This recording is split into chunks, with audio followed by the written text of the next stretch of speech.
কালো গেঞ্জি গায়ে পুলিশের সামনে বুক টান করে দাঁড়ায় আবু সাইদ।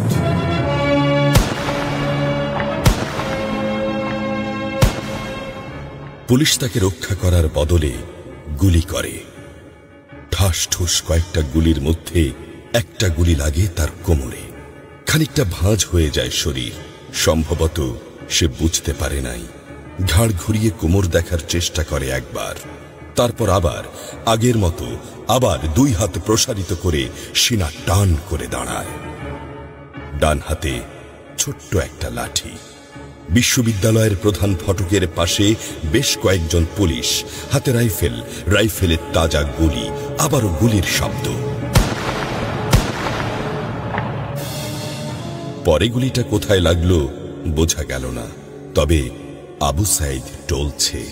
পড়বে পড়বে ভাব, কিন্তু সে সোজা হয়ে দাঁড়ানোর চেষ্টা করছে।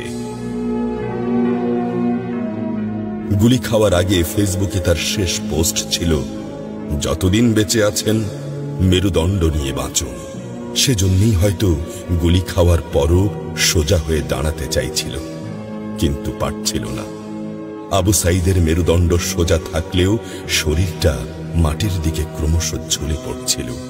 সবুজ জামা পরা বন্ধু এগিয়ে আসে, পুলিশের গুলির ভয় ডর পাশে রেখে আবু সাইদকে ধরে। আরো দু একজন আসে, আবু সাইদকে হাসপাতালে নিতে হবে। আবু সাইদ হাঁটতে পারছে না, শরীর ছেড়ে দিচ্ছে। 4-5 জন হাত পা ধরে শূন্যে তোলে। আবু সাইদ ঝুলছে আর রক্ত পড়ছে টপ টপ টপ। যে আবু সাইদ কিছুক্ষণ আগেও বুক চিতিয়ে দাঁড়িয়ে কোটা সংস্কার আন্দোলনে নেতৃত্ব দিচ্ছিল, সে এখন শূন্যে ঝুলছে, যেভাবে ঝুলছে মেধাবীদের ভাগ্য। রাত 10টার আগেই বাড়িতে যাওয়ার কথা ছিল আবু সাইদের। মা অপেক্ষা করছে, বোন অপেক্ষা করছে। তখনও তারা জানে না আবু সাইদের মৃত্যু সার্টিফিকেট লিখছে কর্তব্যরত ডাক্তার। নাম আবু সাইদ, পিতা মকবুল, ঠিকানা বাবনপুর, পীরগঞ্জ, রংপুর।